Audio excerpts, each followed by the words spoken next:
Alien Isolation has an incredible sense of self. It's an alien role-playing game. Obviously not an RPG with stats and questing, but instead a simulation of being trapped aboard a spaceship where a terrifying creature is hunting the crew. It's filled with some of the most impacting stealth sections I've seen in a game, but is also blemished by some of the very worst side effects of making something in that genre. The result is a game that feels entirely whole, fleshed out enough to support its ideas, that can be aggravating beyond belief when its gameplay tropes get in the way of achieving that.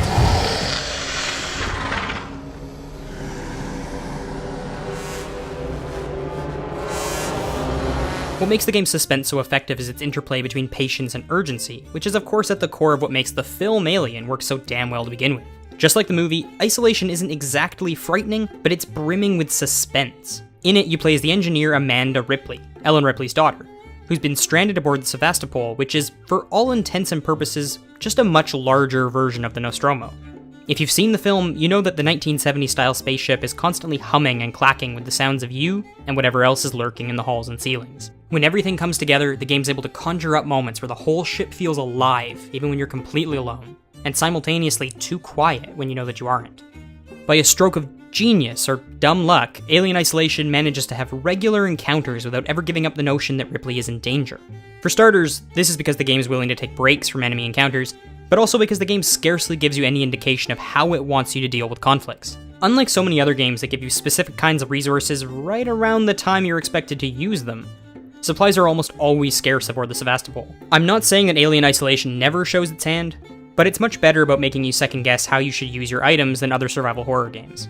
For a point of comparison, I'd say it has the resource management and pacing of the original Resident Evil, and the bulk of its encounters feel like Outlast. These are gameplay choices that amount to a fantastic representation of Alien.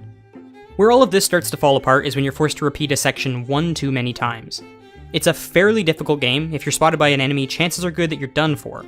That requires copious amounts of patience to be good at. Also, enemies don't necessarily behave the same way every time you attempt to sneak past them, which is great for world building, but obnoxious when you're stuck repeating the same section without actually getting any better at it.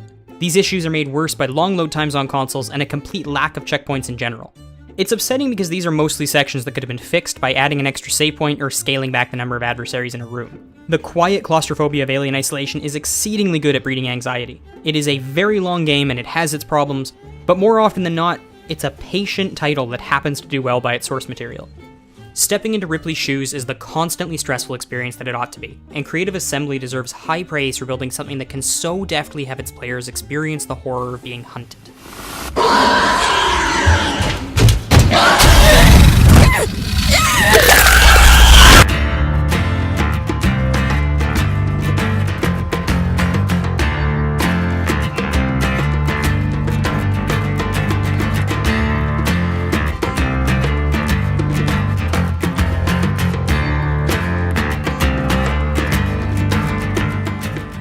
It has suspense! In essence, the game's punishing gameplay is a brushstroke on its canvas.